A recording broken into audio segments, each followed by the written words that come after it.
반갑습니다. 저희는 지저스 블러드 아미 미니스트리 예수 보혈의 군대라는 이름으로 소년원 구치소 그리고 탈북 수용자들을 돕고 있는 단체입니다. 오늘 이렇게 많은 신앙의 선배님들을 뵙고 또한 얼굴에 낯익은 분들도 계시고 또 특히나 우리 임석순 목사님 또 그리고 최복규 목사님 저희가 백석 신학교 입학했을 때 우리 최복규 목사님께서 전 학생들을 일으켜서 애국가를 부르게 하셨고 나라를 사랑하는 자들이 하나님도 사랑하고 내 이웃을 돌볼 수 있는 그런 강의를 하셨을 때 굉장히 감명받았었습니다. 오늘 이 자리에서 이렇게 뵙게 될 줄을 몰랐죠. 너무 감사드리고 반갑습니다. 저희가 교정사역을 시작하게 된 동기는 저도 과거에는 험하고 투박한 그런 인생을 살았었습니다. 하지만 저희가 전도했던 한 친구가 변화됨으로써 교도소에 들어가게 되었고 또한 그 친구가 세상에서 말하는 이런 조직폭력도 했고 악명 높았던 친구였지만은 그 친구가 교도소에 들어가서 변화된 삶을 그곳에서 보였고 또한 교도소는 특수한 곳입니다. 그러한 형제들이 어떤 권력을 좀 누리는 형제들이었고 그 안에 들어오는 형제들을 자기 방에 들어오는 형제들을 새신자 섬기듯 섬기고 그들에게 복음을 전하였고 아침에 점호가 끝난 이후에 그 방에서는 찬양과 기도로 하루를 시작하는 모습들을 바라본 교도소 직원들이 저 친구들이 잠시 변화는 되겠지만 이것이 오래 지속되지 않을 것 같았지만 그러한 모습들을 보고 각 옆방에 있었던 조폭 형제들이 그 모습을 바라보고 꼭 재판기일 전에 그들에게 기도 부탁을 합니다. 하나님께서는 은혜를 주셔서도 그런 형제들에게 단 한 달이라도 이렇게 형량을 감해주는 그러한 상황을 통해서 할렐루야 하면서 그러한 친구들도 복음을 받아들이고 교도소의 그 방 안에 야한 그림으로 도배돼야 될 그러한 그림들이 십자가의 모습과 또한 예수님의 사진으로 변하게 되었습니다. 한 사람으로 인해서 시작된 이 교정사역이 지금은 많은 영혼들을 그 안에서 구하고 있고 또한 변화된 형제들이 그곳에서 복음을 전하고 서울구치소에서는 형을 선고받기 이전에 그곳에서 잠시 머물렀다가 다른 교도소로 가게 됩니다. 저희들은 그것을 파송식이라고 합니다. 그 이후에 저희는 주로 마약사범, 조직폭력배 그리고 탈북 수용자들을 상대로 이렇게 하다 보니 결코 아름다운 일들만 있었던 건 아니었습니다. 또한 저희가 현재는 또한 프리즌 펠로십 인터내셔널이라는 과거에 1979년도에 닉슨 대통령이 워터게이트 사건으로 교도소에 7개월 동안 수감되었을 때 그 안에서 갇힌 자의 마음을 알고 출소 이후에 112개 나라에 교정사역을 세우게 되었습니다. 한국 지부는 2019년도에 설립이 되었지만 제대로 이행이 되지 않았었지만 올해 들어서 저희 단체에게 대표직을 주게 되어서 그곳에서 하는 커리큘럼은 전 세계적으로 교도소에서 변화된 프로그램들을 검증된 것들을 한국에 도입하게 되었습니다.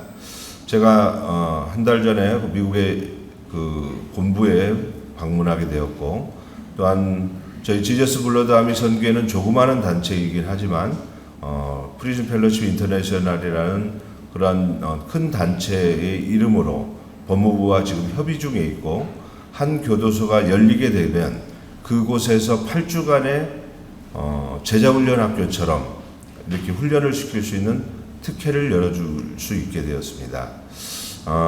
제가 이러한 사역을 하게 된 동기는 저는 25년 동안 그런 어둠의 생활을 하였습니다. 20살 때 서울의 상경하에서 참 힘들고 거칠고 내 목숨을 담보로 한 인생을 살았지만 하나님께서 은혜 주셔서 저희가 명동에서 비즈니스를 하여서 개발 사업을 하고 또한 극장을 운영하고 있었을 때 기독교 영화사 이스라엘 영화를 만들었던 회복이라는 영화가 있습니다. 그 영화사의 제작자들이 저를 전도하기 시작하였고 저희 극장에서 회복 영화를 6개월 동안 장기간 상영함으로써 이스라엘에 대해서 알게 되었습니다. 그 당시에는 저는 믿고 있는 사람이 아니었습니다. 하지만 저를 전도했던 그 영화사 대표 이임주 대표와 또 김종철 감독 그러한 분들이 저희가 살았던 그렇게 너무나 각박하고 너무 이권에 관계된 그런 강팍한 사람들만 만나다가 정말로 그들의 삶이 정말로 그리스도인의 삶을 살고 저희가 겪어보지 않은 사람들의 삶이었기에 저도 그들에게 마음이 동하였고 그들과 함께 교회를 다니기 시작하였습니다. 하지만 저에게는 그렇게 승승장구했던 사업들이 잘 될 것만 같았지만 하나둘씩 사업이 무너지기 시작하였고 검찰의 압수수색도 당하면서 많은 힘든 일들이 있었고 또 저의 건강마저도 심장마비로 인해서 병원에 입원하게 됐고 교통사고로 인해서 온몸이 부서지는 그러한 어려운 일들이 있게 되었습니다.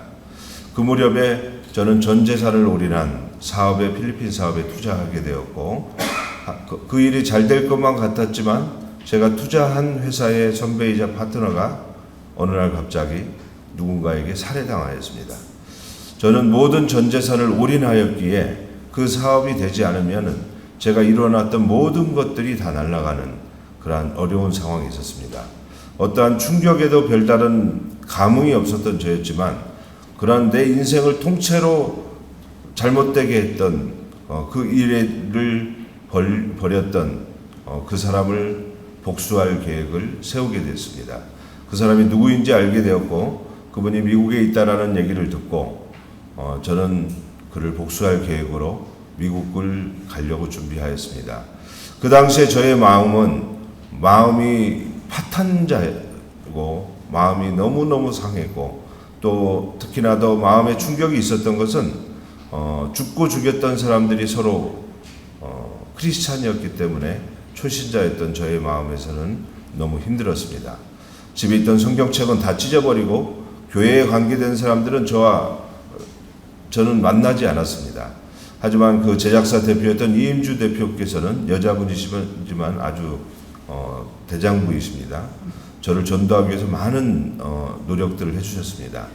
그분께서 미국의 블랙 가스펠이라는 영화를 찍으러 가는데 나와 같이 가지 않을래? 라고 권유하였습니다. 하지만 저는 그 권유를 거절하였습니다. 더 이상 종교와 관계된 일은 관여하고 싶지 않다라고. 그런데 두 번째로 전화 와서는 이번에는 하와이까지 가자는 거였습니다. 뉴욕에서 영화 찍고 하와이 가자. 근데 저는 복수를 하려고 했던 장소는 그분이 미국에 있었기 때문에 미국 LA에 있었기 때문에 그를 살해할 목적으로 멕시코에 있는 킬러들을 고용하고 철저한 계획을 세우고 있었을 때 저는 알리바이상 그들과 함께 뉴욕행 비행기를 탔습니다. 하지만 하나님께서는 저를 복수의 계획에서 하나님의 계획으로 바꾸기 시작하였습니다. 할렘가에서 많은 찬양 사역자들과 가스펠 가수들의 그러한 엄청난 그 은혜들을 받고는 있지만 저는 곧 누군가를 복수를 해야 될 사람이었기에 그러한 은혜조차도 저는 거부하였습니다. 하나님께서는 하지만 한없는 은혜들을 계속 주셔서 제가 미국 LA에 다시 가서 하와이로 가는 일정이었습니다. 복수를 해야 될지 말아야 될지 고민이었지만 하나님의 사람들을 통해서 저의 마음을 회심하기 시작하였고 결국에는 저는 그 계획을 멈추고 결국에는 하와이에 바캉스 가자라는 꼬임에 하와이를 갔는데 거기가 하와이 코나 열방대학이었습니다. 저는 그곳에서 저의 상한 심령을 하나님께 토로하였고 저를 인도하였던 이임주 대표님께서 하나님께 절실한 진실된 기도를 해라. 하나님께 내 마음의 심정을 토로해라 라고 하는 말에 저는 그날 밤 그 전날 로렌 커닝햄 목사님께서 선물해 주신 하나님의 책이라는 책을 보면서 웨슬리에 있는 웨슬리 형제가 그 책의 내용 중에 웨슬리 형제가 한 사역지에서 힘들어지는 일이 있어서 다시 돌아오는 길에 9시 15분에 한 설교자님의 말씀을 듣고 가슴이 뜨거워지는 성령의 체험과 구원의 확신을 얻게 되었다라는 그 대목을 보고 하나님께서 진짜 살아계시면 이분이 느꼈던 마음대로 저에게 임해 주십시오라고 기도를 하였습니다.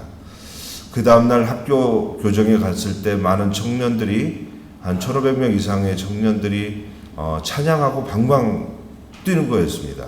하나님, 오늘은 저들 때문에 바빠서 저에게 못 오겠군요 라고 포기를 합니다.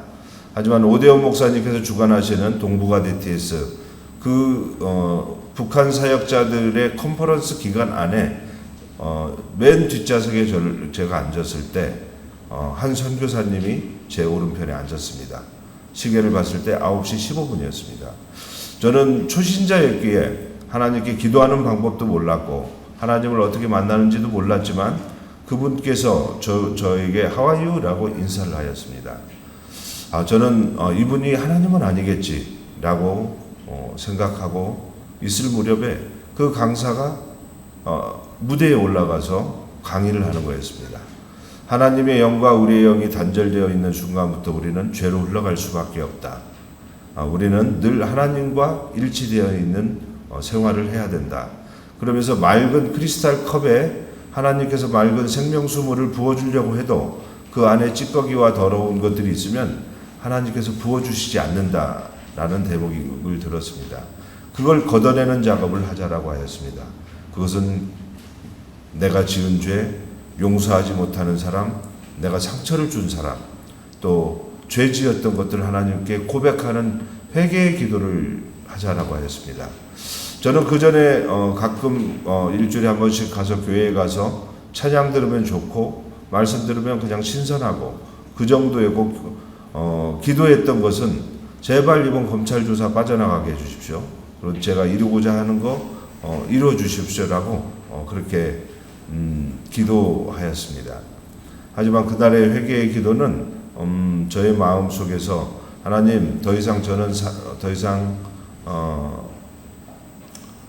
과거의 인생처럼 살지 않겠습니다 라고 기도하고 하나님 저는 더 이상 의지할 곳이 없습니다.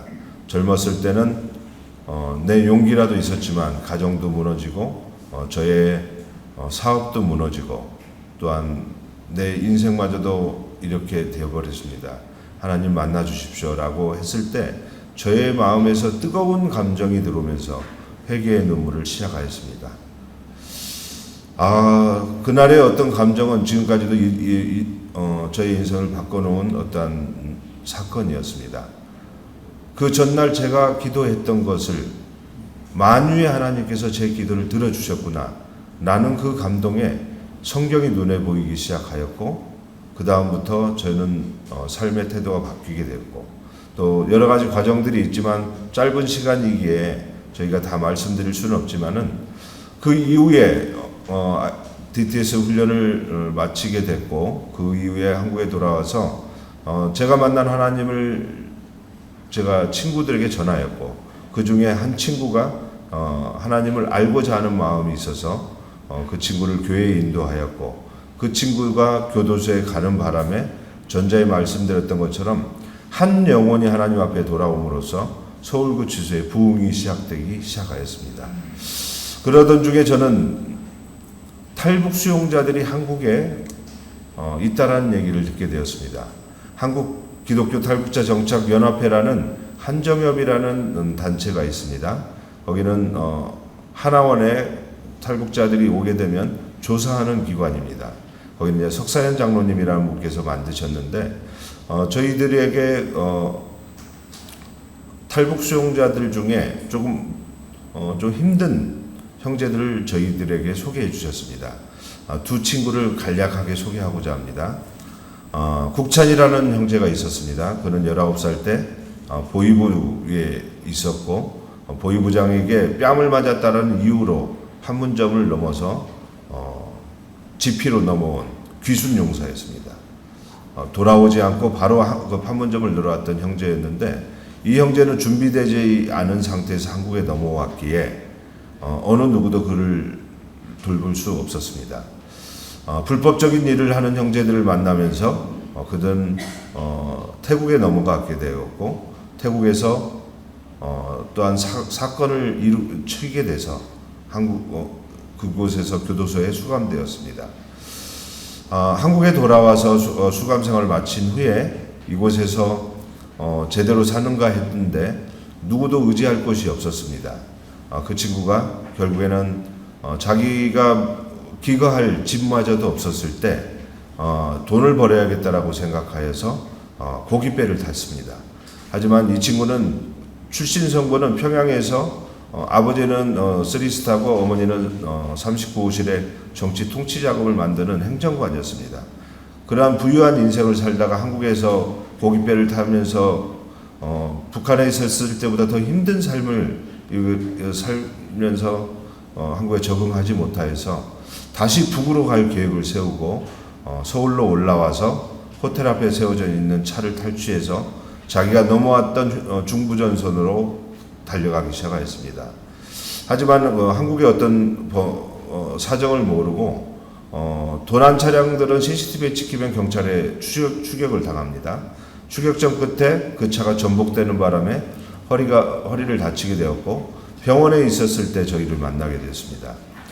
이 친구는 굉장히 똑똑한 친구였습니다. 배운 것도 많고 그래서 한국에서 사람다운 사람들을 만나지 못했지만 저희 선교회의 간사님들과 저희 스태프들이 그를 자식처럼 또한 동생처럼 그렇게 섬겨주었고 또한 외국어 대학교에 등록하는 그러한 일들이 있게 됐고 그 친구가 새로운 삶을 살아나갈 무렵에 너무나도 안타까운 사연이 있었습니다. 저희 선교에 자주 오던 형제와 형 동생으로 이렇게 지내다가 술 한잔 먹고 이 친구와 말다툼을 하게 되었는데 그 친구가 이 친구의 뺨을 한 대 때렸습니다. 한국 친구가. 이 친구의 뺨은 북한에서 한국에 넘어오게 된 동기였습니다. 그 자존심을 이기지 못하고 분노를 이기지 못하고 결국에는 그를 살해하고 본인도 안타깝게도 고층 아파트에서 투신 자살하였습니다. 정말로 너무나도 가슴 아픈 일이었습니다. 하나는 자식같이 여겼고 하나는 동생같이 여겼던 사람을 한순간에 잃어버리게 되었습니다. 하나님, 이러한 일이 왜 저에게 이렇게 생깁니까? 하나님 원망도 하였고 이 사역을 내려놓고 싶은 마음이 있었고 온갖 군대에서 저희를 질타하는 너희들이 하는 일이 그렇지 않은 그런 조소와 또한 원망과 각 기자들과 경찰기관들에서 저희들을 조사하기 시작하였습니다. 정말로 다 내려놓고 어디론가 가고 싶었습니다. 하지만 저희들이 돌보고 있던 형제들이 있고 또한 소년원에서 다음 세대들 정말로 이게 건달이 되고자 하는 그런 청년들에게 소년원 안에서 저희들이 복음을 전하고 그들의 이름을 불러준다는 자체만으로도 그들이 행복감과 또한 출소 이후에도 저희 공동체에서 같이 살게 되고 오늘 찬양하였던 우리 이완수 전도사는 한국에서 제일 잘 가르치는 보컬 트레이너입니다. 유명인 가수들도 다 이 친구에게 와서 노래를 배웁니다. 저하고는 한 20여 년 전부터 하나님 만나기 전부터 알던 형제인데 백석신학교에서 우연찮게 만나서 서로를 놀랐습니다. 각자가 여기서 만나야 될 사람이 아님에도 불구하고 그런 일들을 이미 시작하였기 때문에 이 사역을 멈출 수가 없었습니다. 하지만 이렇게 안타까운 사연만 있는 것은 아니었습니다. 강철이라는 청년이 있었습니다. 그 청년은 어렸을 때 어머니 품에서 돌아가신 어머니 품에서 어머니가 돌아가신 걸 보고 너무나 충격적이었고 그 이후에 집을 나와서 먹고 살 게 없어서 꽃제비 생활을 하면서 지냈습니다. 그 중에 친구를 하나 만나게 되었는데 그 친구가 중국에서 돌아오지 않자 그 친구를 찾아서 중국에 갔습니다. 한 선교사님을 만나게 되었고 한국에 넘어왔습니다. 그는 한국에 오고 싶은 마음이 없었지만 친구 따라서 가다 보니 한국에 들어오게 된 거였습니다. 이곳에서 그가 생활한다는 것은 너무나도 어렵고 힘든 일이었습니다. 하지만 하나님의 사람들을 만나면서 복음을 받아들이긴 하였지만 마음 안에 있는 그런 분노심으로 인해서 사고를 치고 교도소에 또 가게 되었습니다. 저 뒤에 있는 우리 김광우 전도사는 우리 백석대학교에 북한 헤세드 기도회라는 걸 만든 형제입니다. 저 친구 소개로 그 형제를 알게 됐습니다. 출소 이후에 잘 사는가 했는데 그 친구가 다시 또 사고를 치게 됐습니다. 하지만 그 사고는 고의적인 사고였습니다. 밖에 나와서 저희들이 돌본다고 돌봤지만 그리스도의 사랑을 온전히 그가 받아들이지 못하였습니다. 저희들의 불찰이었습니다. 사고 친 이유는 전도사님, 저는 교도소 안이 더 편안합니다. 바깥에 있는 것이 너무 힘듭니다. 그 말에 저의 마음은 너무 가슴이 찢어지는 듯 아팠습니다. 저 아이에게 우리가 사랑을 베풀지 못했구나라는 그 죄책감에 얼마 전에 잃어버렸던 그 국찬이 아이, 그걸 생각하면서 이 아이만큼은 놓치고 싶지 않았습니다. 하지만 이 친구는 자살 시도를 하였습니다. 한강에서 뛰어내렸지만 구조되었고 자기가 살았다라는 것에 대해서 죽고 싶었는데 살게 된 것에 대해서 다시 한번 그날 저녁에 집에 가서 목을 메었습니다. 하지만 그 집에 문이 열려 있어서 지나가는 옆집 아주머니가 그 줄을 끊어서 다행히도 살았습니다. 정말로 이곳에서 삶을 포기하고 교도소가 편안하다고 할 정도로 그 형제의 마음은 피폐했습니다.